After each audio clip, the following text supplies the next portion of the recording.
All right, good morning, everyone. This is Deepak Sharma on the behalf of North India chapter.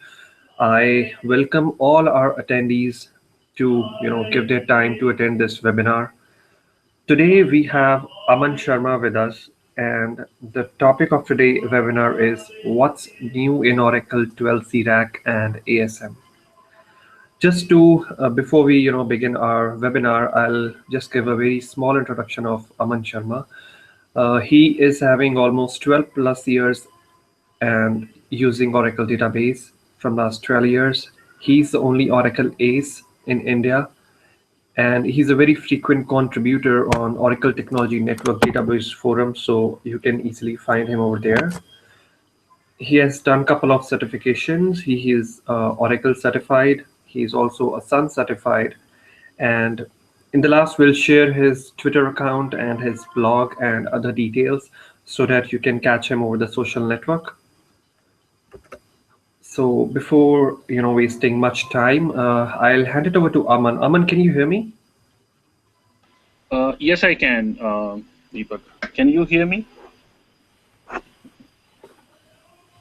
Aman, can you hear me? Yes, I can, Deepak. Can you hear me? Sure, yeah. Okay, so I'll hand it over to you, Aman. You can start with your webinar. Okay. A very good morning, everyone, to anyone who is attending the webinar right now. And thanks a lot to you, Deepak, for this nice introduction. Well, everyone, welcome to this particular webinar of what is new in 12c for RAC and ASM. This session is something which is going to be for understanding what exactly new that we have got in terms of 12c clusterware. I will not be going ahead and talking about every particular aspect of new things, but yeah, some very mandatory kind of things which are important for anyone to know about 12c RAC and 12c ASM. That's what I will be talking about here. So before I get started, able to see my screen, Deepak? No, man, I cannot see your screen till now.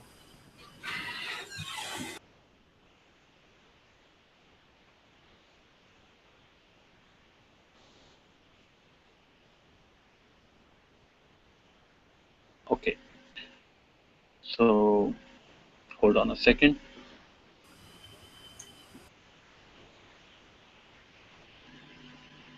Yeah, I think now we can see your screen. Okay.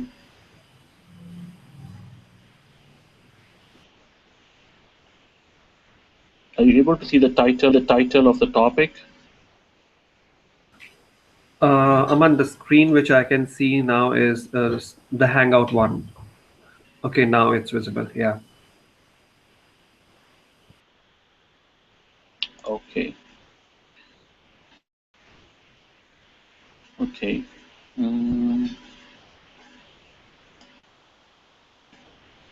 All right.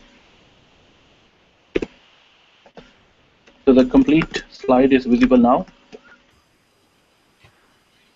It was, but I think again we are having the Google Hangout screen. Yeah, perfect. Now it's good. Perfect. Okay. So, and one more thing before I'm going to start. Is it? Are you able to see this screen, which is of TeamViewer? Yeah, we are able to see the VM machine as well. Okay. Okay. So that's also visible, right? So I think everything is good. Okay. Great. All right, so I'm going to start with the webinar, everyone. The topic, as I mentioned, is going to be what is new with RAC and ASM. Deepak has already mentioned about, so I will just take like 1 minute or maybe half a minute to just tell about myself. My name is Aman Sharma. I'm doing Oracle from quite some time, and this particular topic is something which I have been discussing on a couple of conferences, already. If you're on Oracle forums, you can find me over there with this particular user handle. Okay, so this agenda which we're going to be having is sort of going to be like this one. This is a roller coaster, and I have actually deliberately put over here because this presentation is going to be having lots of such kind of things, because it's going to be couple of things which we're going to discuss in this particular entire presentation. So just stay tuned, and hope you're going to like it. So this is the actual agenda. We are going to start talking about something which is, I think everyone right now talks a lot about from 12c onwards for clusterware, which is something called Flex Cluster. We will have a talk about something which is an enhancement given to the 11G rack already. There was a concept introduced in 11G rack called server pools. So there is an enhancement done for the same in 12C rack as well. I believe it's almost about 2 years for 12C introduced, and one of the major, or you can say most prominent features introduced with 12C is multi-tenant, or multi-tenant as some people call it. So the multi-tenant support is also there with the 12C rack. We'll have a talk about it as well. And there is going to be some topics which are miscellaneous, but I think are going to be good to know as well, and interesting. What if command, bundled agents, Cloud FS, and there is something called Flex ASM that is again new and quite a significant change which has happened for ASM since ASM was introduced in version 10 about 12 years ago. Okay, so this is going to be a repetition of what you already probably know about RAC. When we talk about RAC, RAC is something which is node-to-node clustering, or you can say a software-based clustering that Oracle provides for you. In the previous versions, we had something called a cluster software. Now we have something called a grid infrastructure software, which is basically going to be having a mix of the cluster as well as ASM software bundled together. This particular clustering which we have in terms of Oracle RAC is basically going to be taking care about the software part, and it's going to be happening for the database and for the ASM instances, plus any other components which Oracle RAC can actually make highly available. It's going to be a homogeneous configuration. Oracle RAC doesn't allow you to actually go for a heterogeneous configuration. For example, one node running on Linux and the second node running on Windows or Solaris or so forth. You need a dedicated access and to the storage part, and you need a dedicated network which is going to be there between the nodes that are actually going to be connected together in the cluster, which is important to actually understand is something called a point-to-point model, right? The point-to-point model basically means that this particular model is actually going to be a horizontal kind of model. So you're basically having two nodes, and the two nodes are actually connected with each other through a private network. That's pretty much, I think, everyone knows about RAC in general, right? So that's simply which I have actually mentioned in my slide as well. So you basically get a kind of environment like this. You get a database node 1, database node 2. These two nodes are connected to something called a storage, and in general, this particular environment or this configuration is actually going to be called a database tier. Obviously, the cluster nodes are not really going to be of much use if they're not accessible to the clients or to the users. And that brings the applications into the mix. So we have multiple users which are actually going to be running applications or multiple application interfaces. And those applications, we are different connectivity options. Connect to the databases running or database instances running over to the cluster nodes, right? Now, this particular interface, which we have in terms of our applications or application nodes, is actually going to be called, or it is actually called application tier. So we have predominantly two different tiers which we have in cluster RAC. One is application tier and one is a database tier. Now, the thing which 11G RAC actually does and the 12C RAC is going to be differentiating from, till 11G RAC, we only manage through RAC something called a database tier, right? We do not really get involved with the applications. We can make applications highly available. We have a facility to do that with the help of something called an application VIP, and that includes even non-Oracle applications as well. But this is still not a part of cluster as such. That means when we install a cluster configuration, we do not really talk about or take care about the application nodes which are going to be running our application stack. That means, I believe, in case you have done the configuration of RAC already before, you are probably aware that when we do the installation, we will be seeing something called clusterware installation and ASM installation and a database installation. And the nodes that we are going to be having, or we'll be talking about, these nodes are going to be those nodes which are going to be a part of the cluster. How many nodes are going to connect to this cluster environment in the form application node? That is not really considered or taken care, at least by the DBAs, when they're going to be doing the installation of a cluster environment. And this is one of the bigger changes, because let's suppose in case we want to have any kind of application high availability configured, we need to actually do it separately, or you can say we have to do it explicitly for the particular application stack, because those applications are actually not going to be a part of our clusterware environment as such.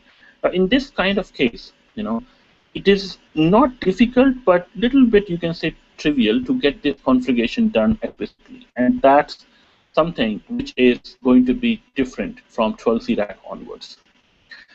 Before we get into the technicality part, there are two models which are actually going to be used or supposed to be understood by you when we talk about the clustering part. There is something called a point-to-point model, and if you do remember, I've just mentioned this thing that in the previous versions of RAC till 11.2, we have this only model available with us. A point-to-point model is something which is very significant simple to understand. We have got a point A and we have got a point B, and the point A and point B are basically connected, by some kind of connectivity medium. Now, this kind of model and this kind of analogy is actually used in terms of airline systems, or any kind of systems which is basically going to be having a transportation involved. If you do notice over here, we have got 4 points over here on the left-hand side. We got 4 points over here on the right-hand side. And if we do talk about the number of connectivity options available, there are far too many which are actually available. And even if you look at it, it looks like a mess, right? This point-to-point model is easy to configure, but it's not very scale-worthy. That means I cannot really go ahead and keep on creating this horizontal kind of point-to-point model on a very large level. I believe most of us have already seen the largest number of nodes in terms of 14 or maybe 20. That's more than what we have, I think, what most have actually seen. Otherwise, most of the cluster configurations which you probably have seen are actually about 4 to 8 nodes, or some people even have seen just 2-node configuration. But let's imagine that we've got a 20-node configuration and we want to scale it to 100-node configuration, and we are doing it in terms of a point-to-point kind of thing. It's going to be a big mess, and it's going to be requiring a lot of hardware and a lot of configuration details to be actually done.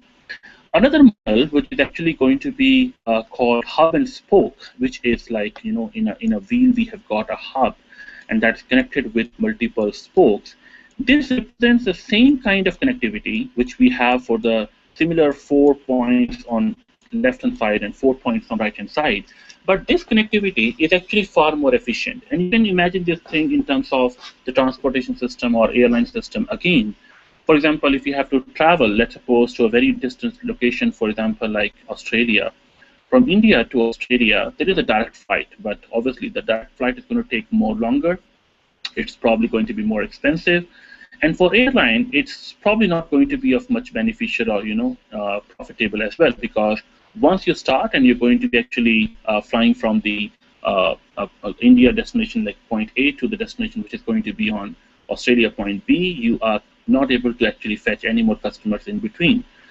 But if you actually travel from India to Singapore and then from Singapore to Australia, that's actually going to be a more profitable option for you, because there may be people who want to travel to Australia, but there may be people who just want to travel to Singapore. So if you can just start from point A and then come to a hub and then go ahead and then from there go to destination B, you can actually get more profit from the same particular route. And that's exactly what is called a hub and spoke model. Now, why are we discussing an airline system in terms of Oracle RAC? let's bring a little bit more technicality now. Now, when we talk about the Oracle RAC in a point-to-point system, the Oracle RAC, is going to be configured through multiple networks, which we normally call as something called interconnects. The interconnects are going to be required in terms of a node-to-node heartbeat communication, because that's how each node is going to be aware about whether they are actually able to see the other node or not. And this configuration is going to be required because otherwise a node probably will not be able to know that it's actually a part of the cluster or not. Besides the node-to-node connectivity, for knowing about themselves and exchanging the messages and other things, there is also going to be a connectivity required from each node to the storage, and that also has to be directly. Which means to say, if I go back and show it to you, this is pretty much what I'm trying to say. I've got one node, I've got another node. These two nodes are connected with each other, and these two nodes are also connected with something called the storage. And you can see there is a direct connectivity of each node with each other. Now, this is going to be significantly important, because I believe we already know this thing. I cannot have this kind of configuration that I will be having a storage connectivity done from one node and the other node is not actually having storage connectivity, because in Oracle RAC, we have got a very unique sharing mechanism used, which is called shared everything. And shared everything means the configuration that we're using for the storage, it has to be in such a way that each node believes that the configuration is available to it locally. That means even though it's a shared storage, even though it's actually not available to each node on a individual basis, even then the node should be able to do read and write on the storage, just like it owns the storage. And that makes Oracle RAC possibly available as an active configuration. Besides the other configurations possible, from probably some other vendors, it's going to be mostly active passive. So that brings a very important configuration point over here, that if you're going to be having such kind of interconnects for each node and for storage connectivity required, then how many interconnect paths and for the storage paths we are actually going to require? The configuration is going to be calculated by this formula where n is the number of nodes. So if I'm going to be taking an example of a 16-node rack, and I have to calculate the storage paths, pretty much very simple. Each node, you need an individual connectivity, and that actually makes up 16 storage paths. And if I'm going to talk about the heartbeat paths, it's going to be 120 I will be requiring, because that's how many I will be using in terms of getting this connectivity done for my nodes.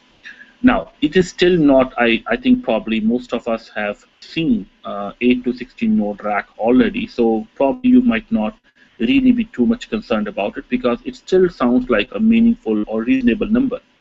But I think I have been hearing this kind of thing a lot, that we are getting into something called a cloud environment and a cloud infrastructure era. And that means when we're talking about cloud, probably we'll not talk about some 2-digit numbers. We will be talking about some very, very large configurations. And when we say large configurations, let's say that if you're going to be having large configurations, we have something like 500 nodes. So if we do have 500 nodes, which I think is really not available anywhere so far, but I think it's not going to be distant. It's not going to be something very far away in the future that we will not be having such kind of configurations possible. But still, for an example, for discussion purpose, if we imagine that we have got 500 nodes cluster available with us, how many storage paths we need? Well, that's going to be very straightforward. We need 500 storage paths. But how many heartbeat paths we are actually going to require? We require 124, 750 heartbeat connections with 500 storage paths, and that's big.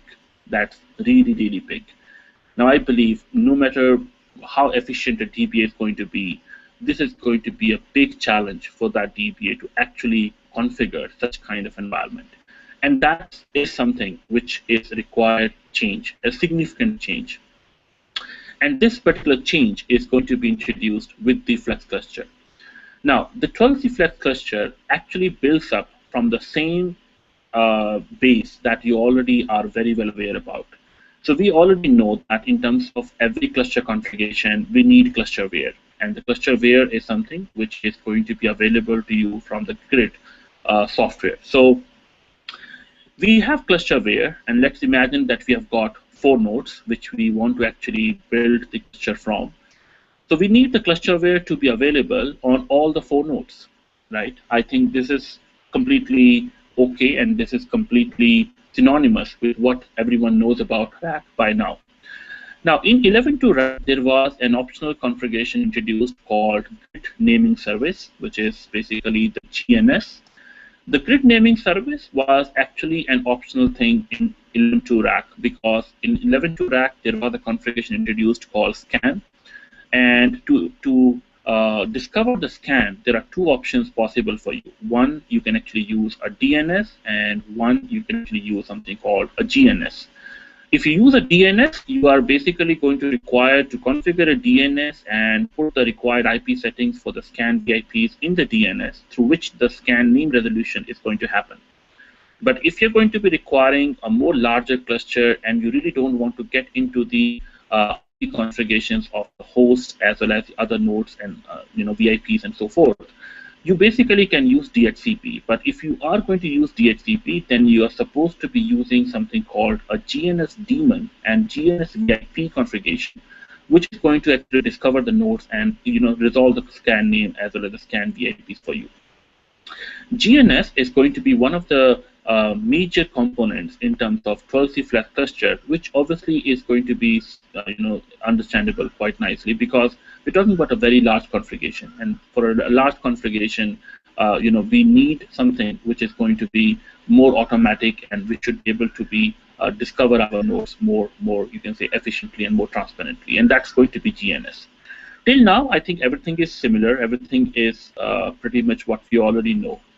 And we have obviously a storage. We need storage, and I have actually put up this particular thing as a storage example. So we have got a disk group. We have got a bunch of disks inside that particular disk group, and this particular disk and this particular disk group is directly available to each of the nodes. So you can see there is a storage network we have tried to create it over here, and this particular storage network is available through every node. So that means each node is having a direct access to the storage, which is still very similar to what you already know about 11.2 RAC. Obviously, we need ASM, and since we are talking about 11.2 or 12.1 RAC, ASM is something which is highly recommended and highly suggested.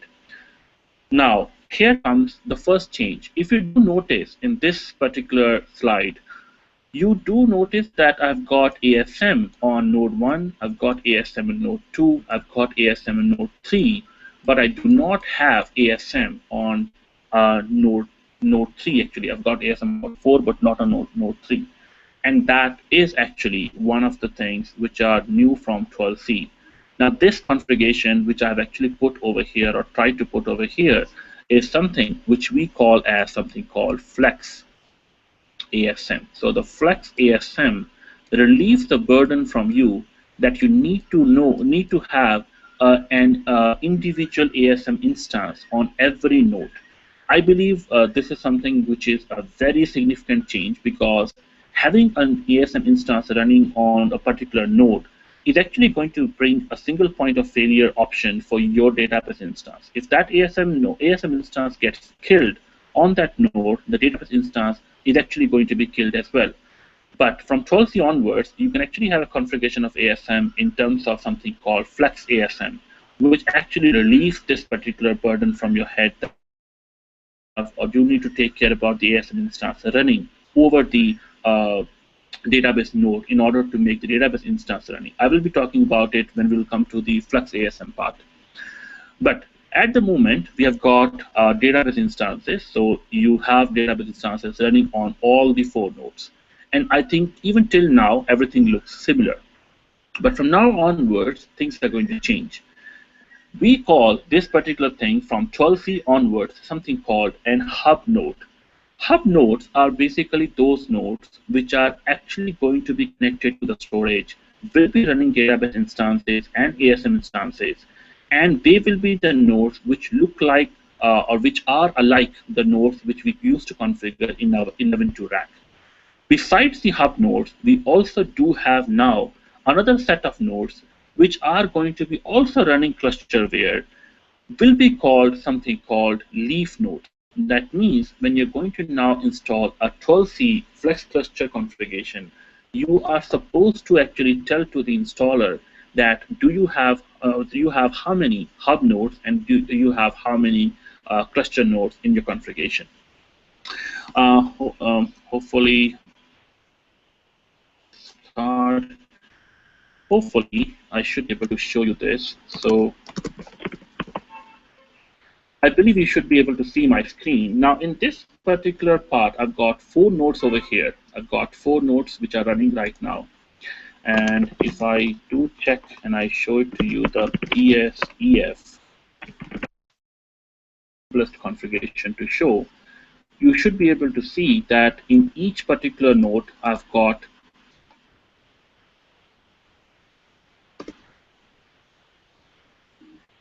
a database instance running, an ASM instance running, right? Let's see it in the other node as well. So you can see that I've got a ASM 1, 2, 3, ORCL3, something called ASM proxy, which is the new process introduced from 12c Flex ASM APX. But what about 4th node? Now let me just run the same over here. Now you do not actually have this particular 4th node running anything. And this node, which I do have over here, is actually the leaf node, which I do have over here. These is my hub node 1, and this is my hub node 2, and this is my hub node 3. So you do notice that in terms of hub nodes only, I have the ASM database instances running on my leaf node. I do not have any database instance or ASM instance running, which is actually a very, very significant change, because the leaf nodes are not supposed to have any kind of connectivity to the storage. They do not need to know about each other. They do not really need to know about anything about the nitty-gritties of the clusterware. But they are still going to be a part of the Oracle 12c Flex cluster, because the clusterware is going to be taking care about whether the leaf node is available, it's connected to which hub node, and so forth. We'll talk about it. So coming back, so the leaf nodes are going to be having the clusterware. The leaf nodes are supposed to be running something called the application tier. That means now the application tier and the database tier are actually bundled together. That means if you are going to be running any leaf node, or any leaf node is a part of your clusterware now, that leaf node is going to be running the application over it. And that application which is running over the leaf node is actually going to require the data. And for that, a leaf node is going to discover or going to require some sort of connectivity, some connectivity to any one of the hub nodes. I have actually tried to show a one-to-one connectivity over here, but that's not really actually going to be the case. Any leaf node can connect to any hub node when it is actually going to be, joining the cluster. That means a leaf node is not at all going to be fixed with a particular hub node, as such. Leaf node is going to require the connectivity of the data, and it needs the data to be available. And for that, the information is going to come from the hub node. But that's all. It's not mandatory that the leaf node is going to be connected, or leaf node 1 is going to be connected to hub node 1, or leaf node 2 is going to be always to connectivity to the leaf node 3, and so forth. And that's a typo, so please don't. This is a typo which I think I did. So this is actually node 2, this is actually node 3, and this is actually node 4. Right? So that's just a typo. Okay, so I've got a Flex ASM running, that's going to be there. So now this configuration of Flex cluster is based upon, as I mentioned, something called hub and spoke model. Now if you look into it, this hub and spoke model has in the hub something called the hub nodes, and on the spoke side something called the leaf nodes. And you can see one hub node can actually serve multiple leaf nodes, right? Now this gives you a very, very good interface to actually segregate your database tier and application tier, yet put it all together. So this is all together. you can see that this is all together, and the connectivity of the storage is only going to be with the hub nodes. So hub nodes, they run database and ASM instance, as I've already shown you just now.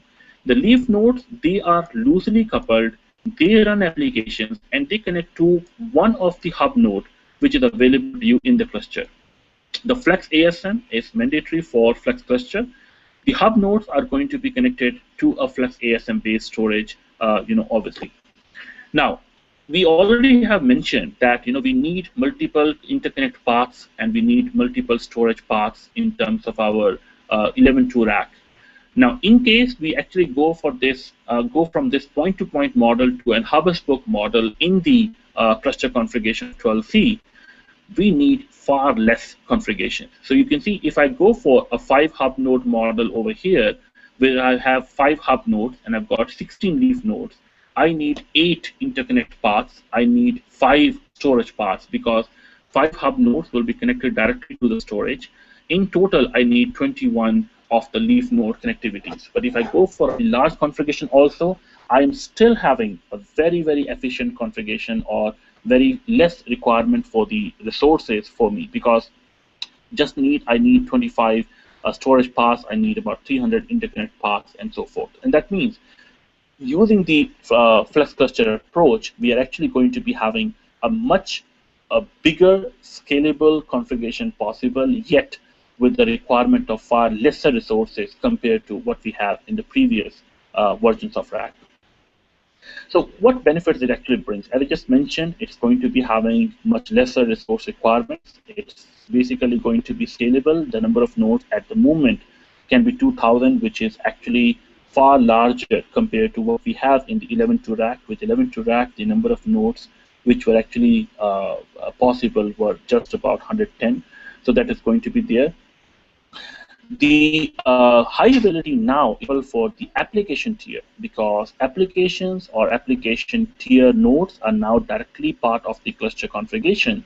That means we can actually have the control over the application nodes available to us through the cluster we are running over them. Previously also, as I mentioned, this was possible, but it was something which had to be actually explicitly done by you by having something called an application VIP and other things possible. But now we can have a more better control over the node itself, which is going to run our application. Obviously, the mapping of the dependency is going to be far better controlled now, which is going to be quite a nice thing to have, because maybe possible. Let's suppose an application needs a particular resource, and that resource is available from multiple nodes. Using the GNS, using the load balancing approach available through the scan, this could be now better handled for an application, because now the GNS can actually decide, which previously also it could, that using the load balancing available from the server side, the configuration details can be given to the applications based upon those nodes, which are actually going to be able to serve the resource requirement more efficiently compared to explicitly configured option or maybe a DNS-based approach. So let's get more deeper into the leaf and hub nodes. Each leaf node is going to be connected to one of the hub nodes, right? This is something which is going to be important. This is something you need to understand, that leaf nodes do not actually go for all the hub nodes. Each leaf node is going to be requiring one hub node, but the requirement of this is one-to-one for one simple reason, that leaf node requires a hub node sort of as a proxy.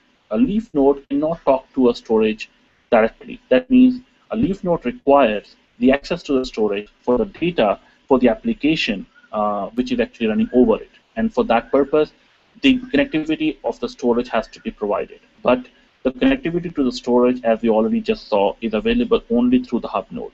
So leaf node requires access to any one of the hub node, not hub nodes, because the same connectivity is available from every node. So one leaf node, when it connects to any one hub node, the purpose is served, the leaf node will get the access to the storage, and the data will be available through the hub node.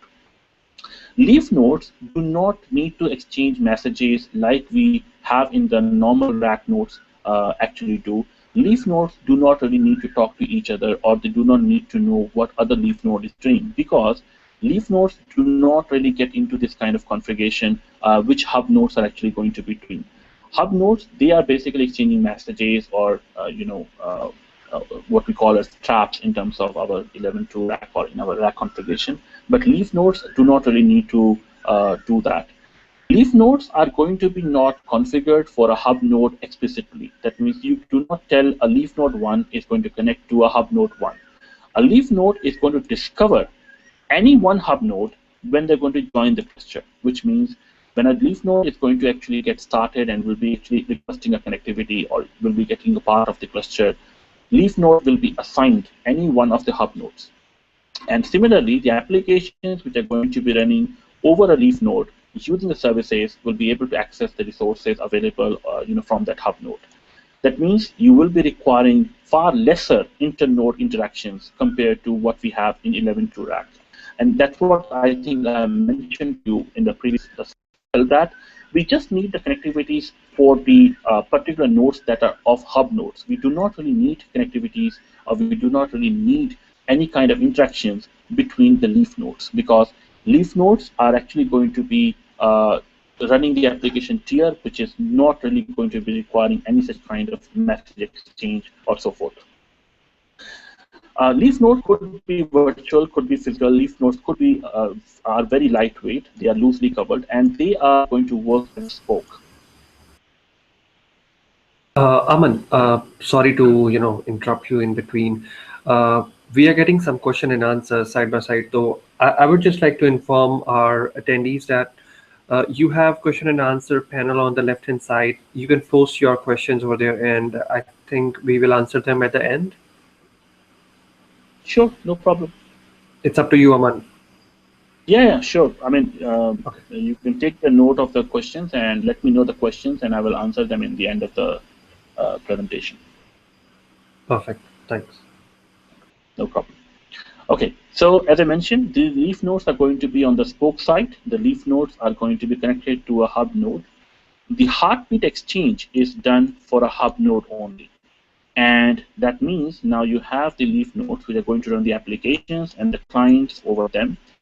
No access to the storage is required and given to the Flux ASM for the leaf nodes. It is possible, though, you can have a leaf node which is actually having an access to the storage.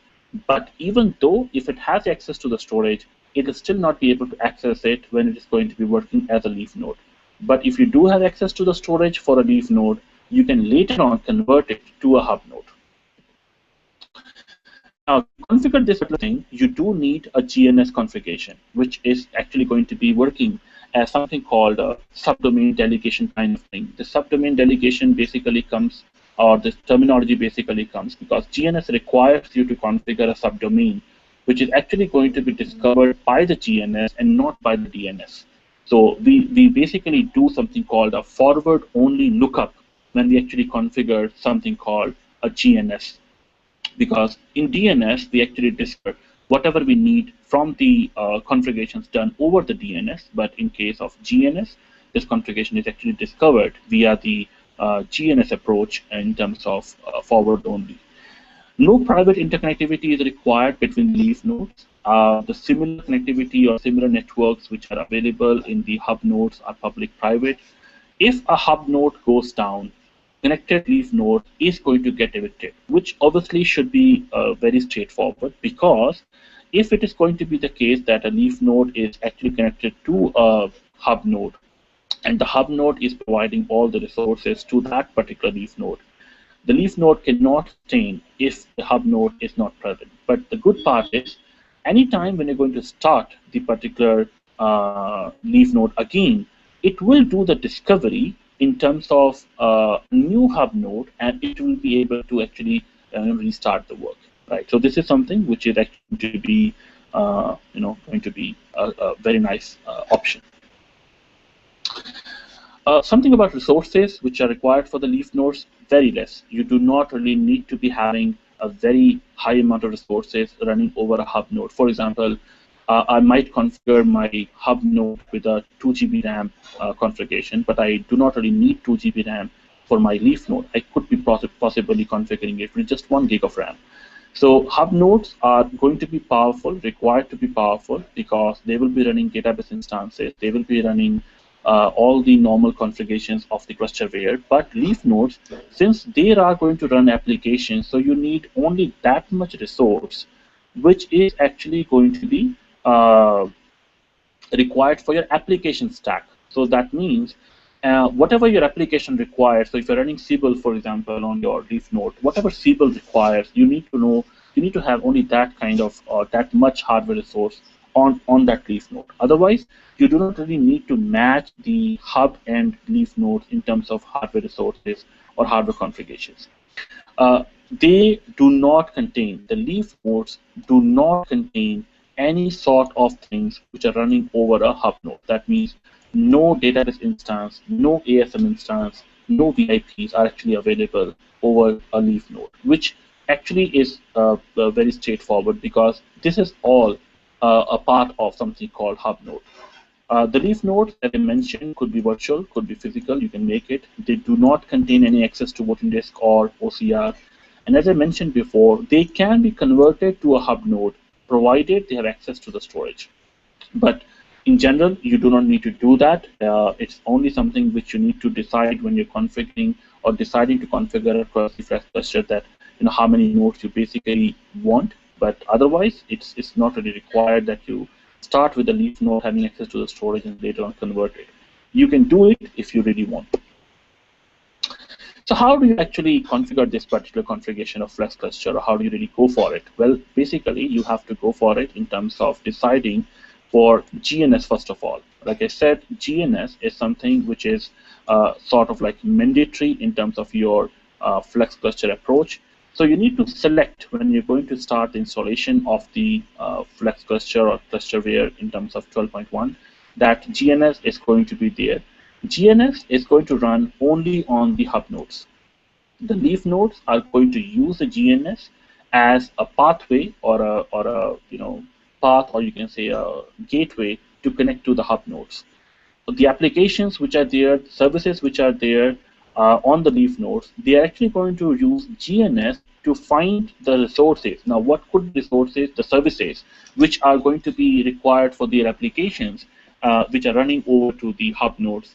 And leaf nodes, they will be only going to use the GNS when they will be connecting or getting into the cluster for the first time, which means when you're going to start the clusterware on the leaf node, the clusterware is going to discover the GNS, and that is going to give the connectivity to you for a leaf node. 11.2, still, just like we have in 11.2, the GNS requires a static VIP. Even in the case of 12.1, we need a static VIP for the GNS VIP. This one change which has come in the 12C RAC configuration, which is basically a shared GNS. I do not see too many configurations actually running on GNS, but in case you are going to configure more than one cluster, the problem was you could only use one GNS with one cluster, right? So that means you could not actually share the GNS configuration with multiple clusters, which are probably going to share your DNS. Now, in this case, you will be requiring multiple GNS VIPs for all those multiple clusters which are requiring to have a GNS configuration for them. Since GNS is more or less like a DNS only, it doesn't make much of the sense that we will be requiring to have something like multiple GNS approach, multiple GNS configuration required. But since this was actually the issue, we are actually having this particular thing solved in 12.1, where we have something called a shared GNS configuration possible. The meaning of that is, now when you do the configuration of the clusterware for the very first time, you can actually export that configuration by this new command, servictl export GNS client data, and give some particular location for the file. And using this configuration later on, when you're going to do the installation next time, there will be a radio button which is going to be having something called use shared GNS. I do not have that screenshot in this presentation, but when you're going to be doing the configuration next time, you will be seeing that something called use shared GNS approach shown to you.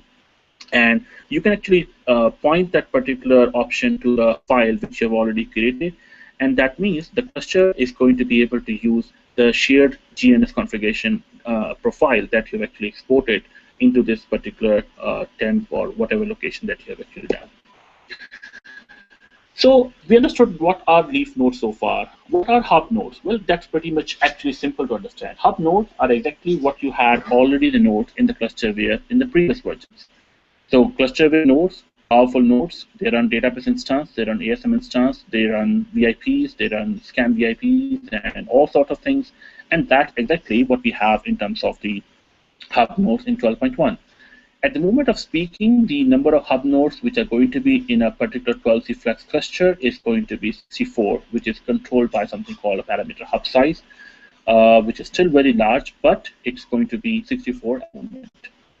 So how do you really go ahead and enable the flex cluster mode? Now, why I'm saying enable, because it is still not the default mode. You still have to actually say, yes, I want it, and only then it's actually going to be available to you. So you can do this in terms of while installing the clusterware. So when you're going to start installing the cluster, you can actually decide, do you want a normal cluster or do you want a flex cluster? So when you're actually going to say, I want a flex cluster installation, you will be actually required to tell which nodes are going to serve as hub nodes, which nodes are going to serve as leaf nodes. And that's what I have done in my configuration, where I'm running with 3 hub nodes and 1 leaf node. Or you can actually do this thing, you can actually change your clusterware and you can actually convert your cluster to something called a flex cluster later on. So let's try to see what do we have in our configuration over here. So you can actually run the command crctl flex cluster mode status or config. So let me just go there.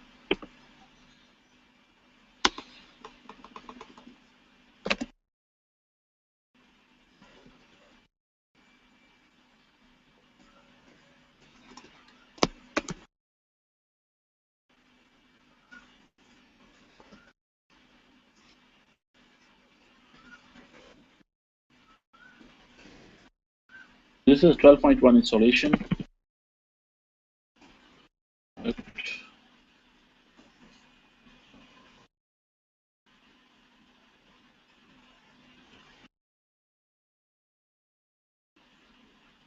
Right, so the command that we are going to be running is crctl get cluster mode and status. If I just run over here, ctl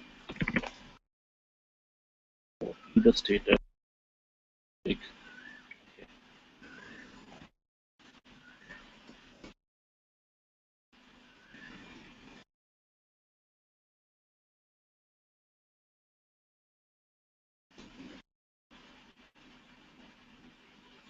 Right, so I have got a cluster running, which is running in the flex mode.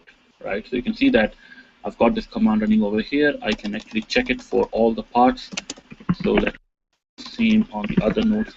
So aura env plus 2. Right, and if I just copy the same command and I put it over to the other node, right, and for the third node as well,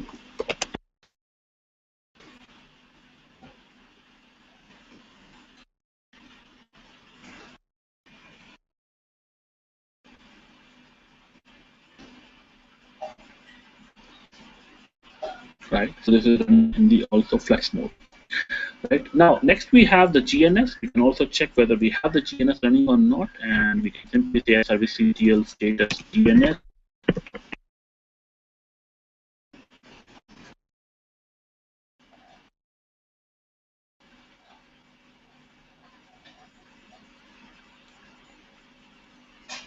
This is running on a VM environment, everyone, so that's the reason it is actually slow. It's not the command, it's taking too much time to think, but it's just because it's actually slow because of VM environment. So it's running on rack 1, the GNS is running on rack 1. Let's see if it is running on the node 3 also or not. Servicetl status DNS.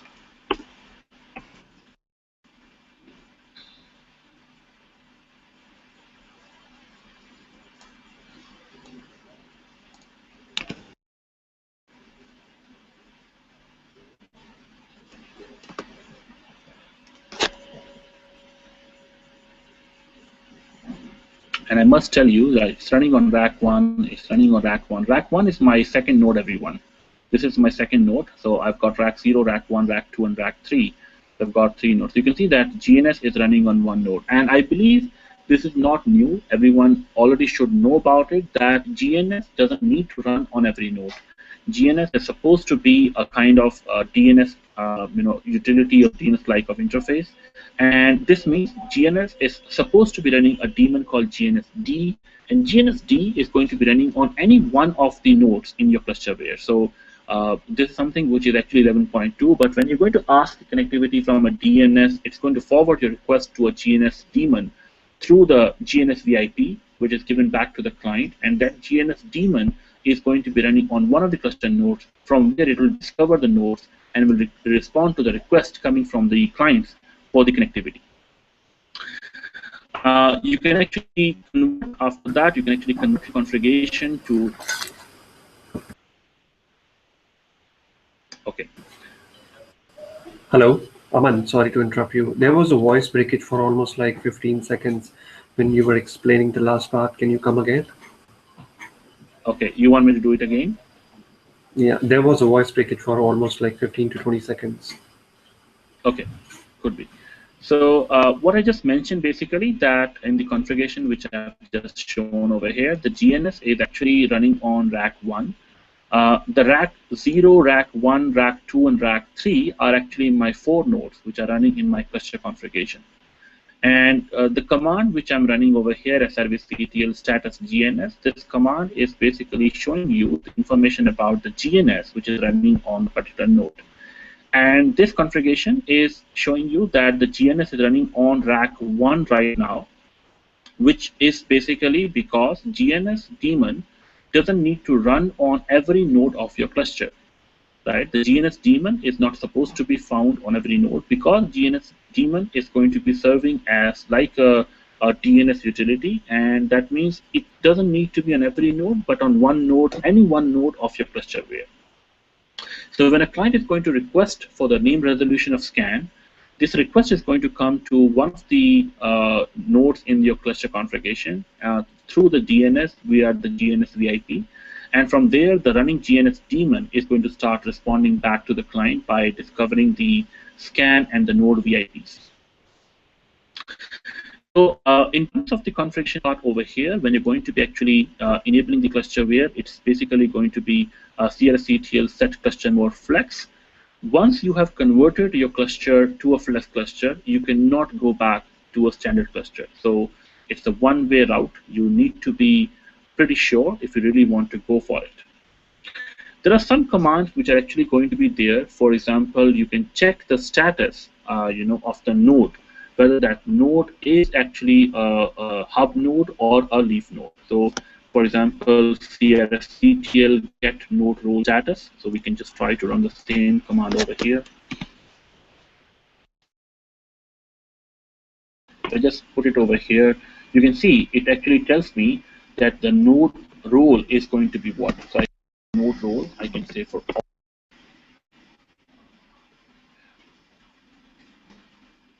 Right, and config.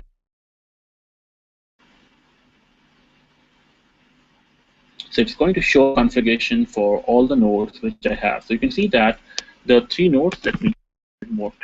So the 3 nodes which I have got, rack 0, 1, 2, and they are going to be hub nodes, and the rack 3 is configured for me as a leaf node. So this is something which I have done right now. And you can also notice I do not need to have the similar number of leaf nodes. I can have it whatever number I want. So I'm running 3 nodes basically to configure my database and ASM instances, but I am not really requiring the number of leaf nodes equivalent to my hub node. It could be larger, it could be smaller. Like in this case, I have got just 1 leaf node, but I could have very easily 6 nodes also, or even like much more larger also compared to what hub nodes are also. Hub nodes I'm actually going to have. So I can also check the cluster hub size. CLSCTL get cluster hub size. So let's check that as well.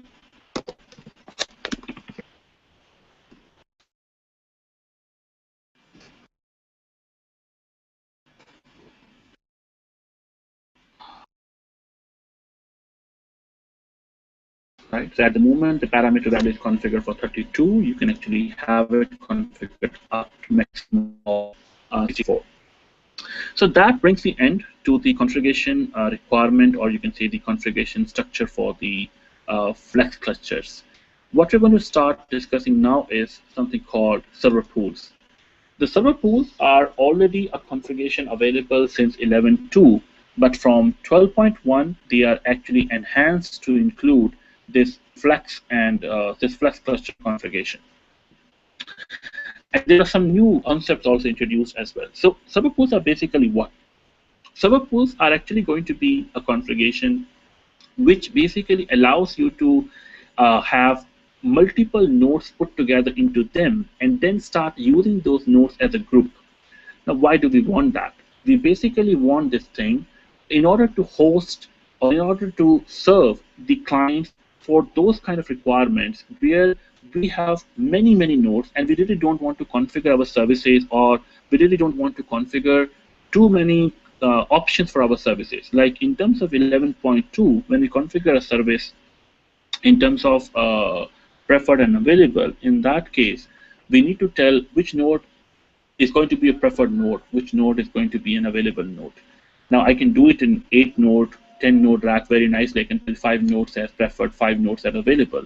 But what if I'm going to be having 500 nodes? Now, technically, I can still do that. I can still write 500 nodes as preferred, and 250 nodes as preferred, and 250 nodes as available. But I think it's going to be a total, nonsense kind of thing that you keep on writing for 250 nodes. This kind of preferred available thing. So how do you actually take care of this kind of configuration more efficiently or more transparently? And that comes there comes something called server pool concept. So we basically create a kind of pool which is going to be of nodes. So we create a pool which is going to be actually a set of, you can say, nodes. The nodes are going to be configured in a logical configuration called pools. When we say resources, the resources are going to be over here, for example, services. So those services, they run over the pools. Now, it could be an application, it could be a database instance, it could be processes, whatever. And this allows you to have something called a policy management interface, which is available to you from 11.2, right? Excuse this thing, I'm not so efficient with using mouse and doing the drawing. So 11.2 is basically where we have this particular option that we can have, too bad. So we can have this particular policy management interface. And we can actually decide the resource allocations in terms of priorities, which we can actually decide. So this is a concept which is already introduced in 11.2. From 12.1 onward, this server pool concept is extended for this flex cluster, as well as having some more features added to it. Now, the server pools are available to you for hub and leaf nodes. They are available to you to separate a hub and leaf node in a separate server pool and do the management, individually for the workloads running over them. Never a leaf node and a hub node will be in the same server pool, and the management is also going to be separated. So this is just an example which I have taken. You can see I've created over here 2 pools, which is called OLTP server pool, which is basically running with 3 nodes, a DSS server pool, which is running with 2 nodes, and I've got another server pool called Apache, and I've got another server pool called Siebel. And you can see these 2 are running with 2 nodes. And this is basically representing that I've got a leaf node configuration, or application tier configuration, and a hub configuration separated by 2 separate, or you can say 4 separate pools over here. Now, again, you might want to do this, or you might not want to do this. It's up to you totally, because many times people think that creating these kind of server pools is just going to be adding an overhead to their already long list of pending things to do in the clusterware configurations. But if you are going to be doing this, it's actually going to be really effective. It's actually going to be really good, because using this, you can actually a kind of private cloud, if I'm allowed to use the word over here, cloud, that you create in yourself. It's not really going to be a cloud, but just for the sake of, you can say, discussion, you might want to say that this is going to be a private kind of cloud, but it's going to be actually just a isolation done using the help of server pools, and making the resources more transparently available to you. Now, you don't need to remember, if I'm going to be using an OLTP server pool and I'm going to run a service over here, for example, called HR, I do not need to tell to HR service that it has to start on which node. It will be automatically started on all the 3 nodes. Similarly, if I have run a service called, for example, reporting or something else, I can actually tell it to run on DSS server pool and it will be automatically available on any of both the 2 nodes available over here. And we can also make it run on a specific node also, which is going to be load balanced and checked by Oracle ClusterWare that if to run a particular service out of n number of nodes in a server pool, on which node it has to start. And ClusterWare will detect it based upon the load balancing information it already has from all the nodes. So this is going to be having some enhancements also, which is actually requested, at least in the previous versions, by many people. The first thing is that I've got a couple of questions a couple of times. That can we have this kind of thing possible, the server pool configuration possible, based upon the hardware configurations of the nodes? Like I want to create a kind of configuration where I want to put more powerful nodes in a particular server pool and lesser powerful nodes in a separate server pool. Why do I want to do that? Maybe I want to have, for my transaction processing, a bigger machine, and for my reporting, probably not so big machine. And this was not really possible previously. What you could do in the previous version, you could add the names of the nodes in a server pool and explicitly add the nodes into a server pool by that way, which is good, but it defeats the purpose, because if you're adding nodes by yourself and you have 100 nodes, it is still going to be a lot of work to do.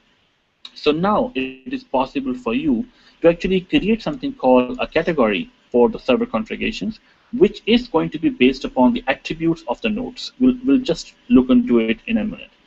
And we can also create something called a policy configuration, which can be actually used by us for changing the server pool configurations as per the workload policy, or the workload which we are actually running in our systems. I'll show an example to you in a minute for that. So now we have much larger attributes which are actually available to us for the configurations of the servers which are a part of our pool. So you can see that we have got the attributes which are also including now the hardware specs of a node. For example, the CPU count, for example, the memory size, or the CPU equivalency, or the hyper-threading. That means we can actually now decide that based upon, for example, memory size, which node should be a part of which category. And that means when we create a category, we can actually create an expression, and we can tell if a particular node's memory is more than 2000 MB, that node should be a part of this category, or so forth. So I can easily say, for example, over here, CRSCTL status server. So let me just quickly do that for you over here.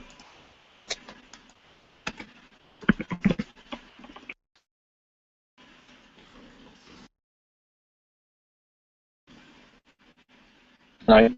So you can see that it is showing me that there are 4 nodes over here. If I'm going to add over here -s, I can actually see all the attributes. So you can see that I've got the particular nodes over here configured, and I've got a memory size given 1997, the CPU size, and all that. And I can see that which is the role that each node is actually assigned. So as you can see, the last attribute is actually telling me that the RAC-3 is a leaf node, but the RAC-2, the RAC-1, and the RAC-0, they are basically my hub nodes. In my example over here, I'm actually doing it for a particular node in specific way. So I'm going to do it for RAC-0, I'm doing it for RAC-3, and I can actually have this configuration possible. Now, I also have something called from 12.1 categories. So if I just show it to you, CRSCTL status category.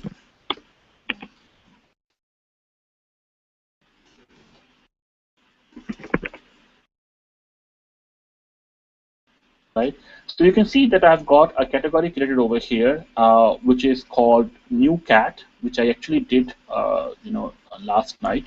So this new category is basically for an expression that I'm saying that in case a particular memory is going to be 1900, this particular category is supposed to be including the nodes into it. And I've got two categories already created over here called hub and leaf, which is actually going to be deciding that which node is going to be a hub node and which node is going to be a leaf node. So the hub node and leaf node category, they are already created for you. They are already available for you in the system. And you can create a new category by very simple. You can see the nodes available to it. You can see the nodes are added to a particular category by clusterware or by yourself. So you can run the cractl status server -category, and you can give the command for the same. And in case you want to create a new category, that's what I'm trying to do over here. And I've used the name newcat. In the example, I've got testcat. So this is a kind of example where I'm creating that I have got a particular category created called testcat. And in this category, I've got an expression used that memory should be greater than 1900. And if it is greater than 1900, I can see that which node is going to be a part of it later on. So the cractl status is going to show me the expression. It's going to be showing me the information about the category. Next part is going to be about the policy set. So till now we've discussed the categories, and I think this is going to be very, very efficient. If you want to dynamically add nodes on the hardware attributes of them, and you want to make a category and you want to segregate the nodes or distribute the nodes by that, it's now possible. Previously it was not. The next thing beyond this particular configuration is if I want to dynamically change the allocation of the nodes in my configuration. Now this means the idea is I want to create such kind of you can say interface where I want to actually make sure that based upon a particular configuration, based upon a workload requirement, my nodes should be distributed to my configurations. So let's have a look before I explain this. Let's have a look at the particular configuration that I've actually created over here. So I've got 3 server pools: pool 1, pool 2, pool 3, and I've got a 4-node cluster which is running with 3 applications. So the applications are app 1, app 2, and app 3. So I've got 3 applications over here. The pools are actually having different configurations for the nodes. I've got a pool 1, I've got a pool 2, I've got pool 3, and you can see only with pool 1 I've got 2 nodes. With pool 2 I've got 2 nodes, and I've got 1 node. Sorry, pool 2 I've got 1 node, and pool 3 I've got 1 node. Now I have a requirement that depending upon daytime, the application 1 should be given 2 nodes, 2, 3 should be given 1 node. Nighttime, each should be getting app 1, app 3 should be getting 1 node, and app 2 should be getting 2 nodes. And on weekend, I am going to be giving no servers to the application 1, and I'm going to be giving 1 server to app 2 and 3 servers to the app 3.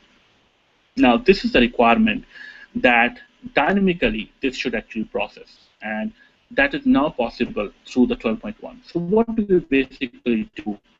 We create such kind of policy sets now. I'm not going to run these commands. It's going to take longer time, and I think I've already run the allocated time, but still. So you're going to be having the server pools policies created. So I'm creating a policy over here called daytime, a nighttime policy, and a weekend policy. I'm adding these policies, and I'm basically mentioning these policies for my pools, which I'm going to be here. So I've got a free pool. The free pool is a default pool. So you get 1 pool called generic, you get 1 pool called free by default, and then you get pool 1, pool 2, and pool 3. The pool 1, pool 2, and pool 3, as we just saw, are actually our pools. I'm adding the 3 policies which I've just created into the configuration, and then I'm modifying these policies based upon the configuration that I requirement for the business. So depending upon the business requirement that we just discussed, right, from daytime, 2 servers for application 1, for application 2 and 3, I need 1 server, and so forth. So I'm adding these things into the configuration over here. And now I'm going to be modifying the policy and seeing how the policy is going to be actually behaving.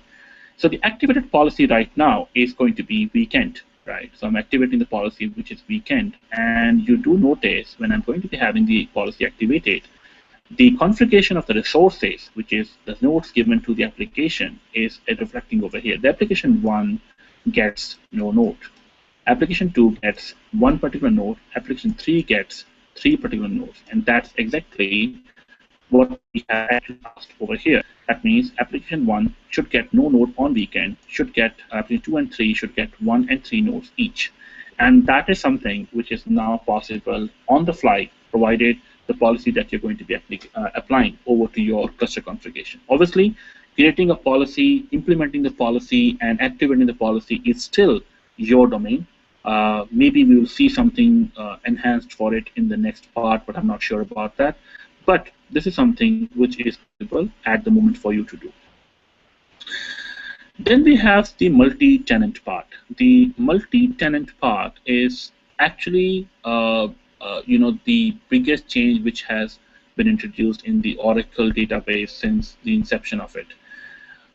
The multi-tenancy is not a part of this particular topic or this particular presentation, but just to give a brief overview, we have something called now a container database concept, and within a container we have got a pluggable database concept, which is basically not really a database, but a kind of logical grouping that we actually can create.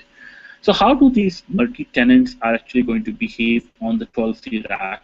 Well, very simply, each pluggable, which is going to be the tenant that we have in the container, is actually going to be running in the system as a service. This is not with RAC. Even if you create a normal database, I mean a non-RAC database, and you're going to be having a PDB created for a CDB, it is still going to be running as a service, and that means in that particular node is that particular database is going to be known by Oracle that it is actually running as a service within your container database. Now, I think we already know that services are a part of our RAC configuration to a very core level. That means when we have services available with us, they are going to be available with us in terms of our cluster system to the very core. So when we have the PDBs available as service, how do they actually work? They simply work just like any service will work on RAC system. That means when I have PDBs running as services, just like I can mention for a service to be available or not to be available on a particular node, I can do the same thing for the PDB services over my cluster nodes. And that makes the particular cluster nodes aware, or you can say capable for the PDBs. So each PDB service can be running on one or maybe more than one RAC instances, and depending upon your preference or maybe your requirement, you can also configure the PDB services over server pools. And that's all pretty much what you need to know about multi-tenancy on RAC, because there's nothing more to be done about it over the RAC system. The RAC system behaves as it is. Any service which it is going to get, it's actually going to run that service over to the cluster environment. And that's what is going to be actually happening in terms of 12c RAC, 12c multi-tenancy as well. So that pretty much is all about 12c RAC on 12c RAC with multi-tenancy. The next thing is going to be the XAG agents, or the high availability agents that we have got in terms of 12.1 Flex ASM, Flex cluster. I mentioned to you that the application tier is going to be running over the leaf nodes. So how do these applications or application tiers or leaf nodes, they are actually known to the cluster where that is something which is handled by the XAG agents. The difference of this particular environment in 12.1 from the previous versions is that in terms of the 12.1, the XAG agents are bundled with the clusterware, with the grid infrastructure. That means in the 12.1 environment, for some defined applications which are available, we already have these XAG given to us. Previously, we will be requiring we were required to actually have these particular agents available to us from downloads done from the oracle.com. So you can actually download these agents as standalone agent from this oracle.com clusterware homepage portal. But from 12.1 onwards, these agents are a part of the clusterware itself. And these agents, they will be available to you on both hub node and leaf node. If you do not know about these agents, I've actually mentioned in the slide a link to the PDF, which is actually going to tell you how to actually go for and configure and read about this particular thing in detail, because it's not something which is actually a very known concept to many. So if you just read this particular document, which is released a couple of years ago, it is something which is going to be giving you a lot of idea about XAG. So at the moment, in terms of the current release, the XAG agents are available for these applications, and agents with the help of a binary called AGCTL. The AGCTL is going to be the interface through which you can actually manage a resource, like add a resource to the clusterware so that it can be made highly available and so forth. And you can actually store these agents in terms of ACFS or NFS or DBFS, whichever way you basically want to do. Okay, so that is probably going to be a miscellaneous option. Another option, important, but it's something which is going to be good for sort of like being proactive. Okay, let me bring my environment. Okay.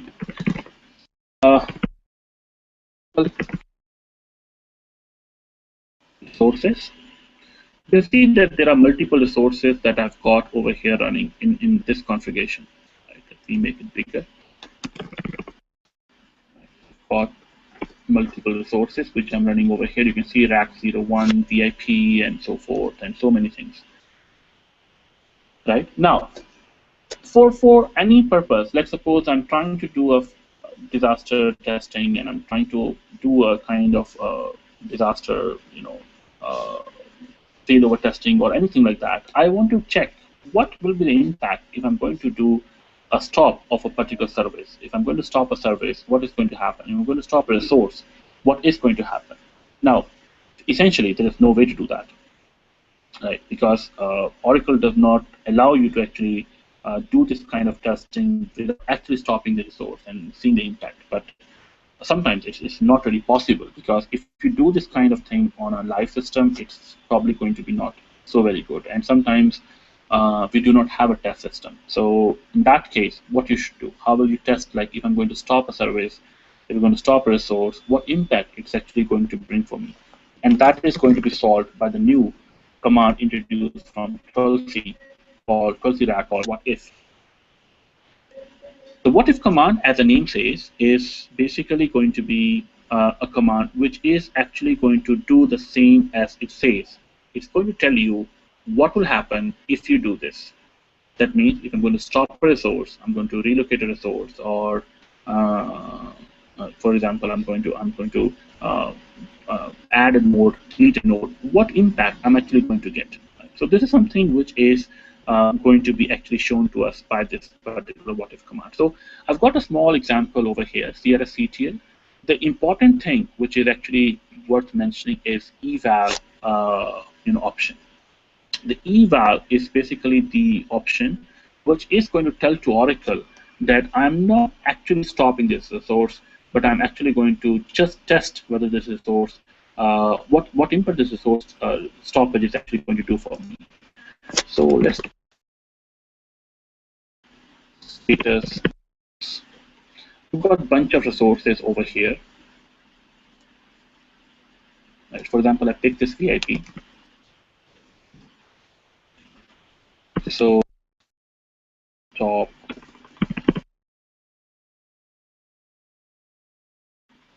and I'm going to put this. So you can see that it says that unable to act because that would require the relocation of a resource LSNR. And since I've not mentioned the force option, Oracle cannot actually test this for me. So let's do this, that, okay, I want to forcefully test this thing. Just tell me what impact I'm going to get.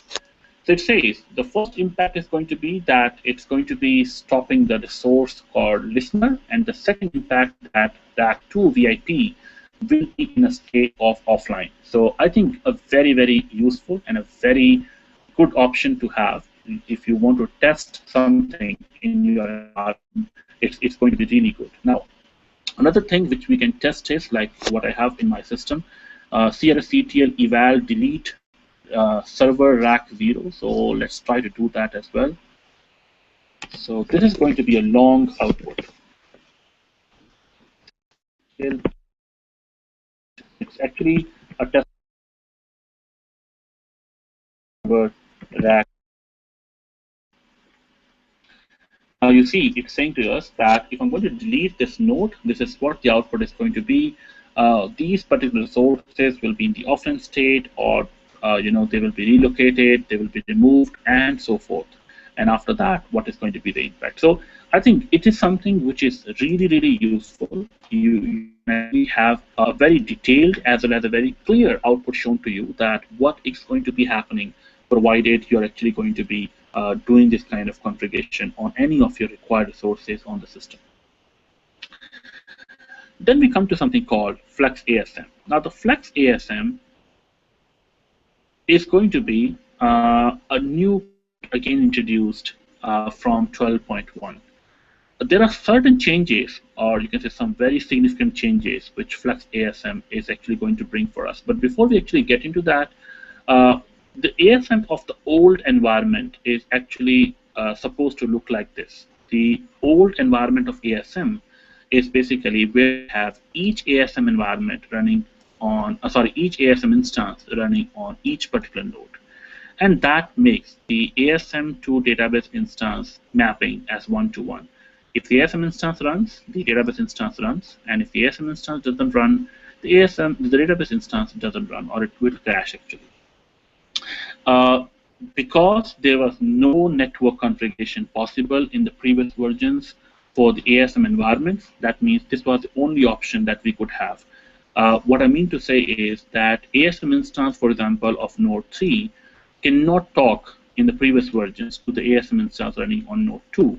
And if it cannot talk to the ASM instance on node 2, if the ASM instance is dead on node 3, the database instance cannot get the access to the storage. And obviously, that means the database instance has no other option but to die in case the ASM instance is going to be actually dead. So ASM instances on each node in the previous versions. The clients, they access the ASM instance on the local node only. Loss of the local ASM instance is automatically going to result the unavailability of the client which is connected to it. And here the client can be a database client, an ACFS interface, or anything which is actually going to work with ASM environment. So what does the 12c Flex ASM is going to be? Well, the first thing is the 12c ASM breaks this jinx of having this one-to-one mapping of database and ASM instance running. So you can see that in this environment, first of all, the hub nodes only are actually running the ASM instances and database instances. And you can see that in this configuration, the database 2 does not run the ASM instance. The ASM instance is only available to us in the node number 1 and the node number 3, but not on node number 2. So how does the database instance on node number 2 is actually going to get the access of the storage and to the data? That's basically which is going to be happening through a network introduced from 12.1 for ASM, dedicatedly called ASM network. So one-to-one mapping is no longer required. From 12.1, Oracle will start the number of ASM instances with the help of a parameter called cardinality, which is actually set for 3 by default. Hence the reason I have got 3 ASM instances running in my configuration at the moment. For ASM, now there is actually going to be a dedicated network called ASM network, which is going to be meant for connectivity and communication of the ASM networks across with each other. And also that is going to be taking care of the ACFS and ADVMs, which are going to be running on the particular nodes. And this is mandatory for Flex cluster, but it can be used in general as well. Right? So this is going to be a configuration part that we have 3 nodes over here, 3 hub nodes over here. Obviously, 3 hub nodes will connect directly to our storage. So we need access to storage for these hub nodes. We need a private communication network. That means we need a CSS network, which is going to be there for these particular nodes. Now, in addition to this, we need to have a public network, which is also going to be there. And from 12.1, you have something called an ASM network, which is now possible. If you really want, you can actually do this thing that you can use a CSS network also as ASM network, but for the performance reasons, it's better to have a dedicated network for ASM by default, as exclusively. So that's going to be there. Now, this is going to be actually working in such a way. Now, by default, when you're going to be having an ASM instance running, no problem. ASM instance can talk to the DB instance, and it can actually work very nicely. But in case a DB node does not have an instance running, it will be able to use this dedicated network and will be able to communicate to the ASM instance running over to the other node. And that communication will allow still the DB instance to be actually available in the system. And this is also going to be working once we have the ASM instance dead in the system. So let me try to show you the same in the environment that I have over here. So let me make it minimized. So I've got the ASM instance running in the environment over here.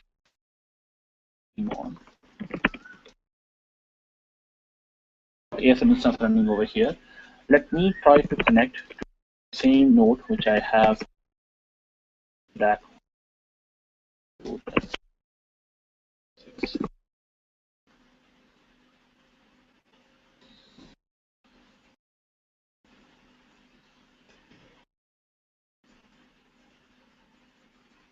Right, so I'm in RAC-0 again.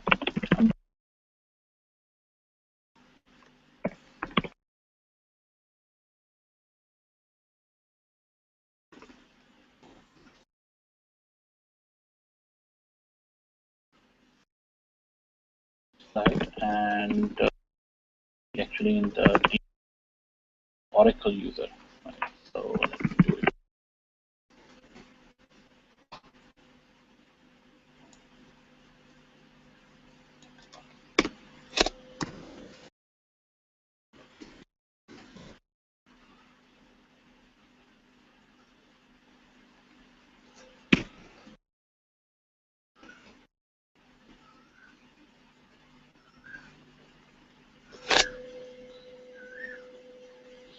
Hopefully it should be getting connected without giving us too much of waiting time. Again, the delay is not because of anything, but because of the environment. Okay, we got it.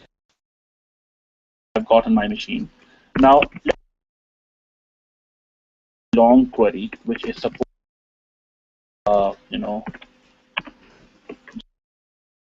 just a very crudely done cross join which I'm creating. So hopefully this query is going to run now.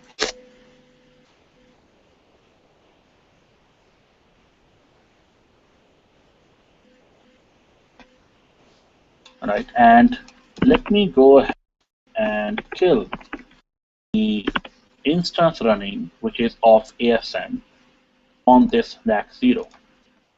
I want this query to get started so that I can kill it once the query is going to run, so that it should be more clear information to you.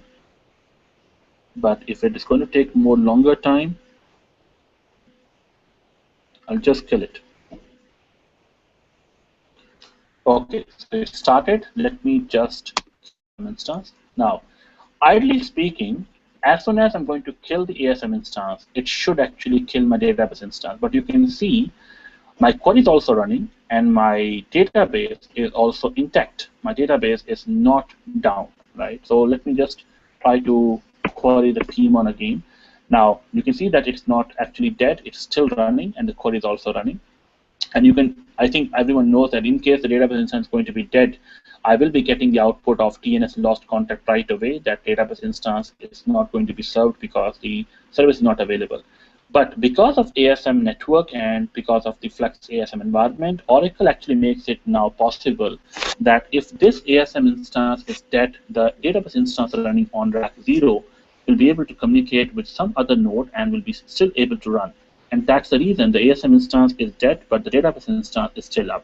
Now, because it's a clusterware environment, the database instance, the ASM instance will be automatically brought up by Oracle on the same very node.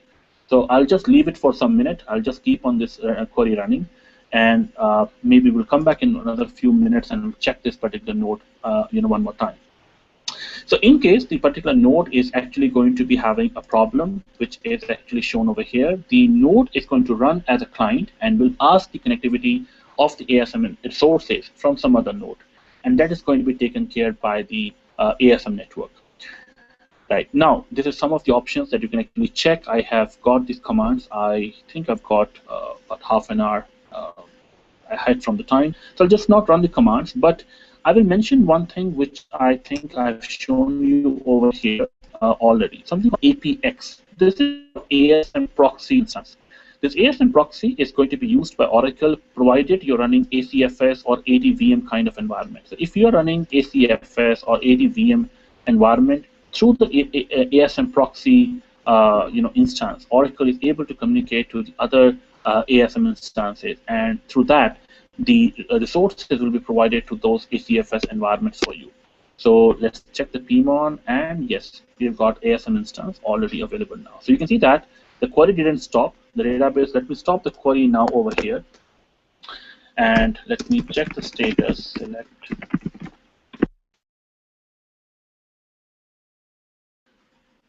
Right, it is still open and on node 0. So you can see that despite I have killed the ASM instance, it is still having the database connectivity intact. It is still having the database connectivity just available. So there are some of the commands. You can check the details of the status. You can check the configuration of the status. How many counts are there, and you can see which instances are connected to the ASM instance at the moment for you. It is possible for you to run this ASM configuration of 12c in different kind of modes. You can have a pure 12c mode where the number of nodes can be whatever, but the cardinality is not going to match with them. That means you can have like 4 nodes or 10 nodes, but you can still have the ASM instances as 3 nodes only. Mixed mode, which is possibly in case you want to have flex A cardinality matched with the number of nodes. Not really required, but if you really want, you can still do that. Or standard mode, where you will be actually running the ASM in a normal environment, or you can say normal configuration. And then later on, if you want to convert, you can actually convert it through ASMCA or to the script, which is available by default, convert to flexasm.sh. The last bit is cloud file system. It's very important to include now in every talk. So cloud file system is what? Actually speaking, the cloud file system is the combination of ACFS and ADVM. But that means, or if you know about ASM already before, you might say this is already available to me in 11.2. ACFS and ADVM is already available to me in 11.2. So what is new from this particular 12c for the same?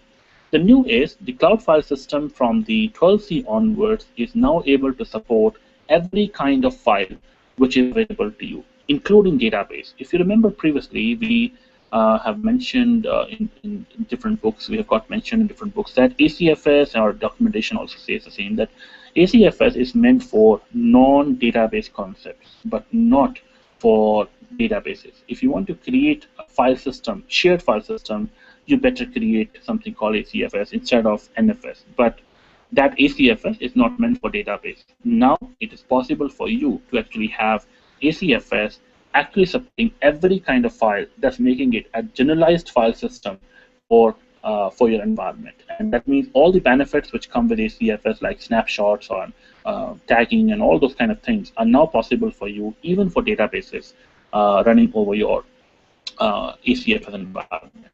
So this sort of like overview sort of thing. You have certain new options which are available to you from 12c onwards. Maybe in some other presentation I'll talk about these particular things. So you can have snapshots now, you can have snapshots of snapshots now, you can have read-only snapshots in order to read-write snapshots, you can have tagging of the snapshots, auditing, you can have replication environment, which is replication to snapshots, which is actually a feature available from 11.2 itself, but you can use it because now the database is supported over ACFS, for ACFS environment. So you can have like a replication environment created from snapshots. So it will be complementing to your DR environment. So this is something which is going to be available now. But in general, the cloud file system introduced in 12c is essentially the same ACFS ADVM, but it's going to be now available for all sort of files which you have in your system. So this is what sort of like an overview, support for all type of files. You can have enhanced snapshot, like I mentioned, snapshot of snapshots. You can have auditing, encryption, tagging. Probably you can read about it in the documentation, or maybe in some other presentation in webinar somewhere. We will be talking about this in more detail. So that brings us to the presentation, which is going to be having the takeaway like the clusterware environment has been extended, or you can say enhanced a lot from 10G onwards, but 12C brings it to a new height with the introduction of this flex cluster and flex ASM things. Multi-tenancy on top of that is going to add another layer which you can use to decide how well you want to have configuration of databases to be done. And if you top it up with the cloud file system, you basically have everything which you actually need to have in order to configure a cloud environment for your system, maybe a private cloud for your system. So that brings me to the end of the presentation. Thanks a lot for listening. Thanks a lot for being here. I ran out of time, I think, for nearly 40 minutes. Apologies for that. Deepak? Yeah, thanks a lot, Aman. I think that was a very informative session. In fact, adding a lot to the personal knowledge-based databases of our attendees. So we'll move to the question and answers round now. We have a couple of questions. So I'll read the first question, Aman. It says, do we have the same limit of nodes in Exadata or it's the same? Your voice is breaking, Deepak. Could you type it and let me know? Sure. Can you hear me now? Yeah, I can. Yeah, I can. Okay. So we have the first question which says, do we have same limit of nodes in the Exadata also, or it's the same? I don't know actually. Exadata comes with a different configuration. Exadata is basically limited to 8 nodes. The maximum configuration of Exadata is 35 racks put together. And here one rack means 8 nodes. So I'm not sure. I have not really got a chance to test this thing, the 12C cluster thing on the Exadata environment. But I think if we can have like 35 racks put together, so 35 multiplied by 8, that's going to be quite a big number anyway. So I think probably, if not now, maybe in the future. But to be honest, I'm not sure about whether it is exactly the same or something less. I've not seen anywhere so far this kind of configuration being configured. So probably I'll just pass on this question with just saying that, maybe in the future, but not now. All right. Okay, then we have another question from a second user who asks us, can one leaf node may be a part of 2 or more clusters? No, a leaf node is a part of one cluster itself. It's going to be part of one cluster, just like every node always is a part of one cluster. So a leaf node is going to talk to the hub nodes of the same cluster. It cannot talk to any other cluster, or it cannot be part of more than one cluster.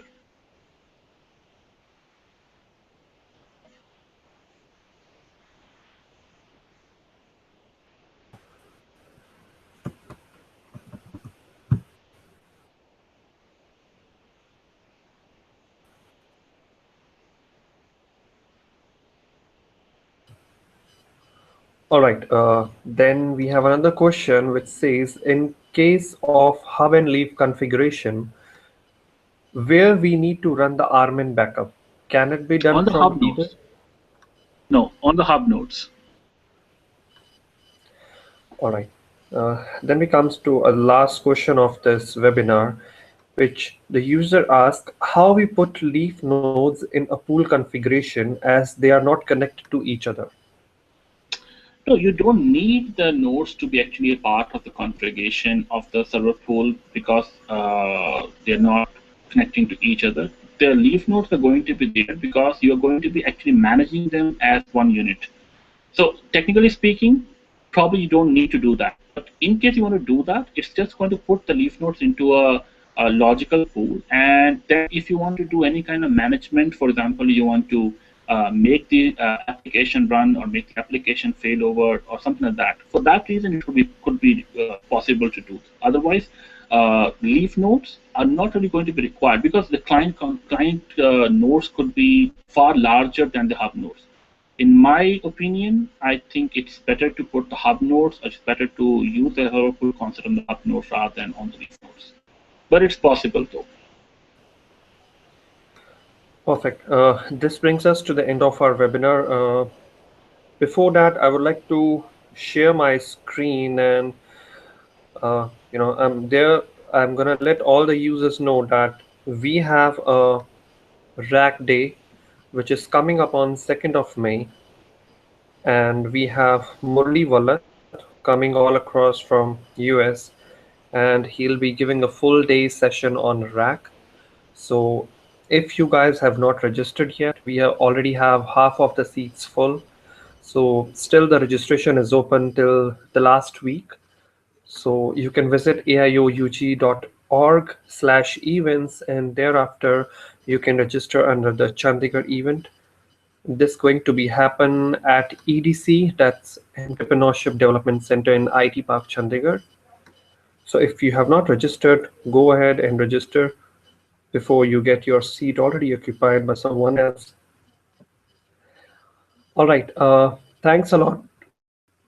Thanks a lot, Aman. That was again, thanks to you. That was a great session. Thanks to all our attendees for giving their time and making this event very successful. Again, 6 weeks from onward, we'll bring you another session from one of the great speakers, and we'll let you guys in advance. Thank you, everyone.